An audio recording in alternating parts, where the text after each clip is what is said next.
두 번째는 배타적 사용수익권이 제한됐다라고 하는, 그러니까 물권 법정주의에 의해서 배타적 사용수익권이 제한된 물권은 소유권은 없는데 그래도 법원이 배타적 사용수익권이 제한됐다고 판결한 것이 있다 이겁니다. 그래서 이 판결문들을 하나씩 보도록 하겠습니다. 토지 소유자가 일단의 택지를 조성 분양하면서, 분양업자, 개발업자 입장도 되겠죠. 또 개발업자가 아니더라 하더라도 그냥 토지 소유자가 일단의 택지를 조성 분양하면서 개설한 도로는 다른 특단의 사정이 없는 한, 아주 특별한 약정이나 사정이 없는 한 그 토지의 매수인을 비롯하여 그 택지를 내왕하는 모든 사람에게 대하여 그 도로를 통행할 수 있는 권한을 부여한 것이라고 볼 것이어서 토지 소유자는 그 토지에 대한 독점적이고 배타적 사용수익권을 행사할 수 없다라고 대법원 2009-880이 판결문에 나와 있는 내용입니다. 일종의 유권 해석이죠.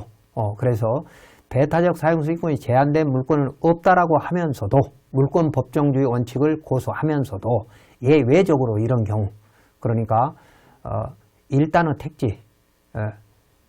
택지를 여러 개로 잘라서 분양을 하면서 개설한 도로는 특별한 약정이 없는 한, 그러니까 도로를 사용 못하게 하겠다, 또 도로를 사용 안 해도 된다, 이 도로는 배타적 사용수익권이 살아있는 도로다 라고 사고 파는 사람들끼리 약정을 했다면 모를까. 그렇지 않다면 팔면서 이미 그 매수한 토지 매수인들에게 그 택지를 왕래하는 통행권을 부여한 것으로 이미 보겠다는 겁니다. 법원에서는요. 그래서 토지 소유자는, 그러니까 그 내부의 현황도로 소유자는 그 토지에 대한 독점적이고 배타적 사용수익권을 행사할 수 없다.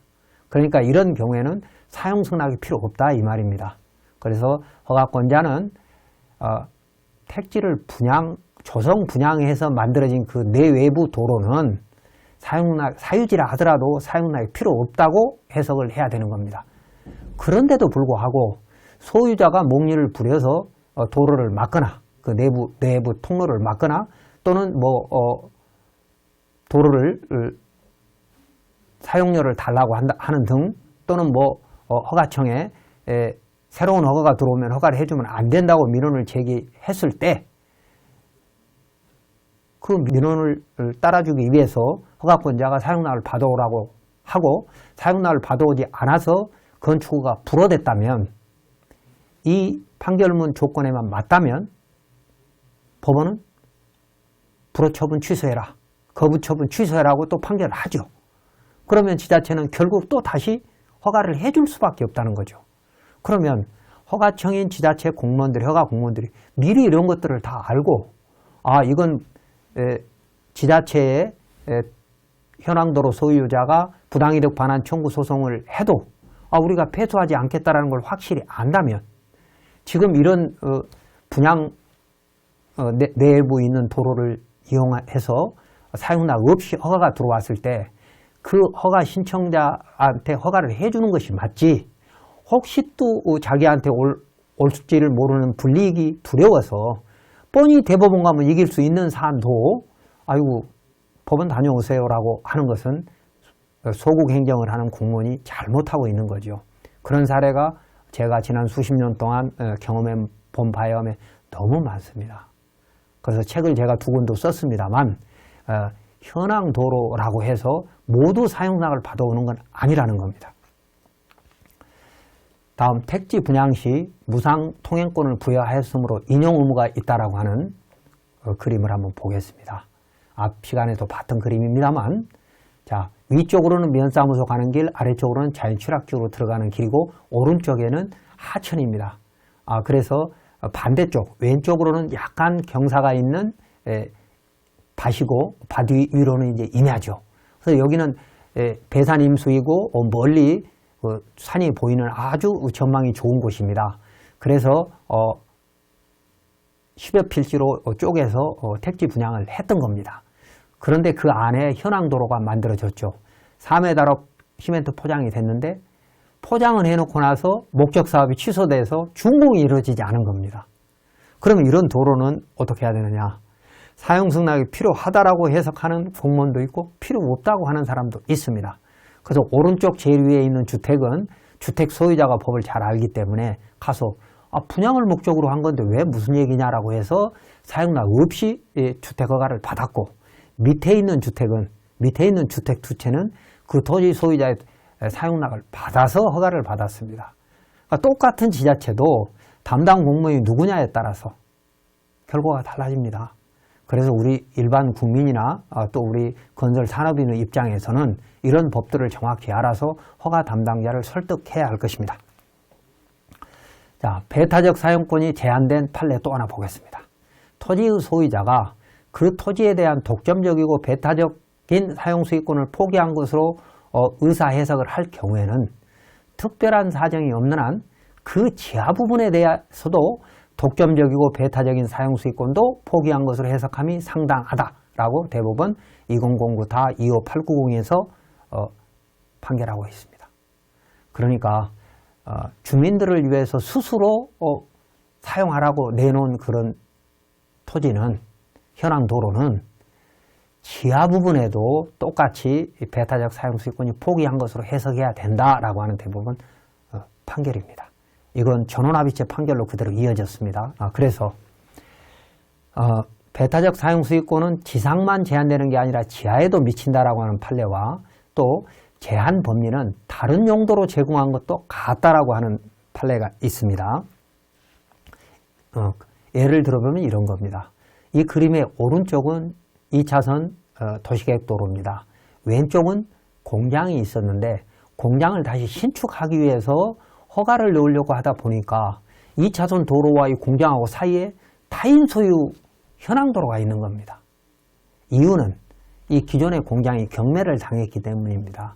경매를 당하면서 이 밑에 앞부분에 타인 소유의 그 진입도로가 뒤에 공장하고 같이 경락되지 않고 따로 하면서 소유권이 바뀐 거죠. 그럼 이럴 때 지하에 매설할 때 어떡할 거냐? 동의 없이 해야 되는 것이 맞으나 수도가나 가스 담당하는 데에서는 사용락이 필요하다고 해석할 수도 있습니다. 또 이제 대법원 판례 하나 보겠습니다. 어느 사유지가 종전부터 자연 발생적으로 또는 도로 예정지로 편입돼서, 도시계획시설 예정도로라는 거죠. 사실상 일반 공중교통에 공용되는 도로로 사용되고 있는 경우, 그러니까 오랫동안 주민들이 도로로 사용을 했거나 아니면 도시계획시설 예정도로로 정해놓으면 일반인들이 그냥 쓸 수 있거든요. 그래서 그렇게 사용되고 있는 경우 그 토지의 소유자가, 그러니까 오랫동안 주민들이 쓰라고 묵인했던 그런 도로이거나 예정도로로 편입돼서 일반인들이 오랫동안 사용해왔던 도로이거나 그 사실상 통로의 소유자가 스스로 그 토지를 도로로 제공해서 인근 주민이나 일반 공중에게 무상으로 통행할 수 있는 권리를 부여하였다거나 그 토지에 대한 독점적이고 배타적인 사용수익권을 포기한 것으로 의사해석을 함에 있어서는 그가 당의 토지를 소유하게 된 경위나 보유기관, 나머지 토지들을 분할하여 매도한 경위와 그 규모, 도로로 사용되는 당의 토지의 위치나 성상, 인근의 다른 토지들과의 관계, 주위 환경 등 여러 가지 사정과 아울러 분할 매도된 나머지 토지들의 효과적인 사용 수익을 위하여 당의 토지가 기여하고 있는 정도 등을 종합적으로 고찰하여 판단해야 한다라고 했습니다. 대법원에서 여러 번 그렇게 판결했는데 이건 정리하면 이런 거죠. 허가권자가 배타적 사용 수익권이 포기됐거나 제한된 현황도로이기 때문에 사용 승낙이 필요 없는 도로라고 판단하기 위해서는 여러 가지 정황을 종합적으로 판단해야 된다, 그 말이었습니다. 그러니까 스스로 도로로 주민들에게 사용하라고 했다라고 하더라도 그런 것들이 배타적이고 독점적인 사용수익권을 포기한 걸로 해석하려면 허가권자가 좀 종합적으로 여러 정황을 판단해봐라, 이 말입니다. 자, 그래서 2019년 1월 24일 판결된 전원합의체 판결문이 굉장히 중요합니다. 간단히 보도록 하겠습니다. 토지 소유자 스스로 일반 공중을 위한 용도로 제공한 경우는 배타적 사용 수익권이 제한되었고 택지 분양 시 무상 통행권을 부여하였으므로 인용할 의무가 있다라고 대법원 전원합의체 판결에서 그 전 판결들을 인용했습니다. 제한은 지하에도 미친다고 했고 제한 법률은 다른 용도로 제공하는 것도 같다라고 전원합의체 판결문에 인용되어 있습니다. 또 상속인 특정 승계인은 일반 공중의 통행로 등 이용을 방해하지 않는 범위 내에서 그 토지를 처분할 수 있다. 그러니까 이건 상속인, 그 현황도로 소유자의 상속인 또는 경매 등으로 취득한 특정 승계인은 일반 공중의 통행 등 이용을 방해하지 않는 범위 내에서, 그러니까 상속인은 원래 선대에서 피상속인이 주민들이 쓰라고 내놓았으니까 그 제한된 권리를 그대로 승계할 의무가 있는 상속인, 권리와 승계를 그대로 승계해야 되니까 특정 승계인은 이미 그게 일반 공중의 통행로라는 걸 보고 경매로 취득했거나 매매로 취득을 했기 때문에 일반 공중의 통행로를 막을 수 없다는 것이죠. 다만 그런 현황 도로를 처분할 수 있는 권리만 있다. 그렇기 때문에 이런 도로는 사용등락이 필요 없다라고 해석을 해야 된다는 겁니다. 그 다음 독점적, 배타적 사용수익권 행사가 제한되는 소유권을 특정 승계한 자가 사용권을 행사할 수 있는지 원칙적 소국이다. 이 말은 원칙적으로 안 된다 그 말이죠. 소유권을 특정 승계했다 그 말은 경매나 매매 등으로 소유권을 넘겨받은 사람이 자기만 쓰겠다고 도로를 막거나 도로 쓰지 말라고 그렇게 얘기할 수 있는지 안 된다는 거죠. 자, 이런 그림처럼 내용은 마찬가지입니다. 자, 대법원 판결문 판시사항만 보도록 하겠습니다. 대법원 2019 1월 24일에 2016 다 26456 전원합의체 판결. 전원합의체 판결이 굉장히 중요합니다. 지난 30년 동안 물권 법정주의에 의해서 배타적 사용수익권이 제한된 도로는 없다라고 하면서도 일부 분양 목적이라든지 스스로 포기한 거라든지 이런 것들은 지자체장이 알아서 판단해라 라고 했는데 2019년에 완전히 한번 획을 그어본 겁니다. 그러니까 전원 합의체 판결로 말입니다. 판시상에 이런 내용이 있습니다. 토지 소유자가 그 소유 토지를 일반 공중을 위한 용도로 제공한 경우, 그러니까 일반 공중의 용도로 제공한 경우에만입니다. 그 토지에 대한 소유자의 독점적이고 배타적인 사용수익권의 행사가 제한되는지 판단하는 기준 및 효과. 앞에 우리가 다 봤던 내용입니다. 판결 요지에는 대법원 판례를 통하여 토지 소유자 스스로 그 소유 토지를 일반 공중을 위한 용도로 제공한 경우에, 그러니까 본인이 새마을 사업이나 마을 자조 사업 등에 의해서 이 도로로 내놓겠다라고 얘기를 한 경우에만 얘기입니다. 한 경우에 그 토지에 대한 소유자의 독점적이고 배타적인 사용수익권의 행사가 제한되는 법리가 확립되었고, 그러니까 지난 수십 년 동안 그런 법리가 확립되었다는 거죠. 대법원은 그러한 법률 관계에 관하여 판시하기 위해서 사용수익권의 포기, 배타적 사용수익권의 포기, 독점적 배타적 사용수익권의 포기, 무상으로 통행할 권리의 부여 등 표현을 사용해 왔습니다. 이러한 법리는 대법원이 오랫동안 걸쳐 발전시켜 온 것으로서 현재도 여전히 그 타당성을 인정할 수 있다라고 전원합의체에서 얘기했습니다. 그러니까 배타적 사용수익권이 제한된 물건이 없다고 하면서도 이런 경우에는 있다라는 것이죠. 다만 토지 소유자의 독점적이고 배타적인 사용수익권 행사의 제한 여부를 판단하기 위해서는 토지 소유자의 소유권 보장과 공공의 이익 사이에 비교 형량을 해야 하고, 그러니까 허가권자가 그냥 쉽게 판단하지 말고 소유자의 권리도 보호해야 되기 때문에 공익과 사익을 비교 형량해야 해서 원소유자의 독점적 배타적인 사용수익권의 행사가 제한되는 경우에도 특별한 사정이 있다면 특정 승계인의 독점적 배타적 사용수익권의 행사가 허용될 수 있다. 이 특별한 사정은 뒤에 나옵니다만은, 예를 들어서 마을길로 쓰라고 했는데 도시계획도로가 나갔다. 그러면 마을길로 쓰라고 하는 그런 것들은 사정이 바뀌었다라고 볼 수 있다는 거죠. 그래서 배타적 사용수익권이 살아난다. 나만 쓰겠다라고 할 수도 있다는 겁니다. 또한 소유자의 독점적 배타적 사용수익권의 행사가 제한되는 경우에도 일정한 요건을 갖춘 때에는 사정변경 원칙이 적용돼서 소유자가 다시 독점적이고 배타적인 사용수익권을 행사할 수 있다라고 보아야 합니다. 이 사정변경 원칙도 마찬가지입니다. 자, 그리고 토지 소유자의 독점적 배타적 사용수익권의 행사가 제한되는 경우 이 토지를 상속받은 상속인의 독점적 배타적 사용수익권의 행사 역시 제한되는지 여부? 그렇다. 그러니까 상속받은 것은 뒤에 이제 판결문 내용을 보면 이렇게 되어 있습니다. 토지 소유자가 그 소유 토지를 도로, 수도, 시설의 매설 부지 등 일반 공중을 위한 용도로 제공한 경우, 그럼 하수도 개설용으로 내놨어도 마찬가지다 그 말입니다. 소유자가 토지를 소유하게 된 경우와 보유기간, 소유자가 토지를 공공사용에 제공한 경우와 그 규모, 토지의 제공에 따른 소유자의 이익 또는 편익의 유무, 해당 토지 부분의 위치나 형태, 인근의 다른 토지들과의 관계, 주변 환경 등 여러 가지 사정을 종합적으로 고찰하고 토지 소유자의 소유권 보장과 공공의 이익 사이의 비교 형량을 한 결과 소유자가 그 토지에 대한 독점적이고 배타적인 사용소유권의 포기를 한 것으로 볼 수 있다면, 그러니까 토지 소유자가 스스로 내놨다라고 하는 게 중요하고, 그리고 나서도 그러니까 일반 공중으로 통행로 쓰라고 스스로 내놨고 그것을 그래도 토지 소유자의 소유권과 공공의 이익 사이를 비교 형량해 본 결과 허가권자가 현황도로 소유자가 배타적 사용권을 포기한 것으로 볼 수 있다면 타인도, 타인이라고 하는 것은 개인도 되고 국가도 되고 지자체도 된다라는 의미입니다. 타인도 이에 해당할 수 있다라고 해석하는 그 타인도 그 토지를 점유 사용하고 있다 하더라도 특별한 사정이 없는 한 그로 인해 토지 소유자에게 어떤 손해가 발생한다고 볼 수 없으므로 토지 소유자는 그 타인을 상대로 부당이득 반환 청구 소송을 할 수 없고 토지의 인도 등을 구할 수 없다라고 전원합의체에서 명확하게 판결했습니다.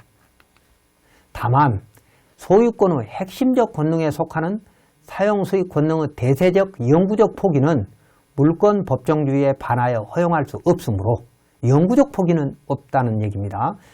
토지 소유자의 독점적 배타적 사용수익권의 행사가 제한되는 것으로 보는 경우에도 일반 공중 무상이용이라는 토지 이용 현황과 양립 또는 병전하기 어려운 토지 소유자의 독점적이고 배타적인 사용수익권만이 제한될 뿐이고, 그러니까 소유자가 타인의 소유를 막을 수는 없지만 토지 소유자는 일반 공중의 통행 등 이용을 방해하지 않는 범위 내에서 그 토지를 처분하거나 사용수익을 할 권능을 상실하지 않는다. 그러니까 스스로 일반인들한테 사용하라고 제공을 했어도 나도 사용할 수 있을 뿐만 아니라 그 상태 그대로 팔 수 있는 권리도 있다는 얘기입니다. 그 다음 독점적 배타적 사용수익권의 행사가 제한되는 토지 소유권을 특정 승계한 자는 배타적 사용수익권을 행사할 수 있는지 원칙적 소급 안 된다 그 말입니다. 이와 같은 법리는 토지 소유자가 그 소유 토지를 도로 위에의 다른 용도로 제공한 경우에도 적용된다. 그러니까 하수도 같은 걸로 제공한 경우에도 마찬가지다 이 말입니다. 또한 토지 소유자의 독점적 배타적 사용수익권의 행사가 제한된 것으로 해석되는 경우 특별한 사정이 없는 한 그 지하 부분의 독점적이고 배타적인 사용수익권의 행사 역시 제한되는 거 해석함이 타당하다라고 대법원이 전원합의체 판결로 다시 한번 명확히 선을 그었습니다. 상속인은 피상속인은 일신에 전속하는 것이 아닌 한, 그런 뭐 인격권 같은 것이 아닌 한 상속이 개시된 때로부터 피상속인의 재산에 관한 포괄적 권리 의무를 승계하는 것이므로 민법 제1005조에 있죠. 피상속인이 사망 전에 그 소유 토지를 일반 공중 이용에 제공하여 독점적 배타적 사용수익권을 포기한 것으로 볼 수 있고 그 토지가 상속재산에 해당하는 경우에는 피상속인의 사망 후 그 토지에 대한 상속인의 독점적이고 배타적 사용수익권 행사 역시 제한된다고 봐야 한다. 그러니까 선대에서 배타적 사용수익권을 포기하고 동네 사람들한테 쓰라고 한 것에 대해서는 상속인 자식도 나만 쓰겠다라고 주장할 수 없다 그 말입니다. 자, 그리고 특별한 사정이 있는 부분, 원소유자의 독점적이고 배타적인 사용수익권의 행사가 제한되는 토지의 소유권을 경매, 매매, 대물, 변제 등의 특정 승계한 자는 특별한 사정이 없는 한 그 제한이 있다는 부담을 알고 매입을 한 것이므로 사용수익권을 행사할 수 없다라는 겁니다. 다만 이런 경우에도 특별한 사정이 있다면 허용할 수도 있다라고 하는데 이런 부분들은 나중에 구체적인 상황이 되면 변호사하고 상의하시기를 바랍니다. 자, 사정 변경도 마찬가지입니다.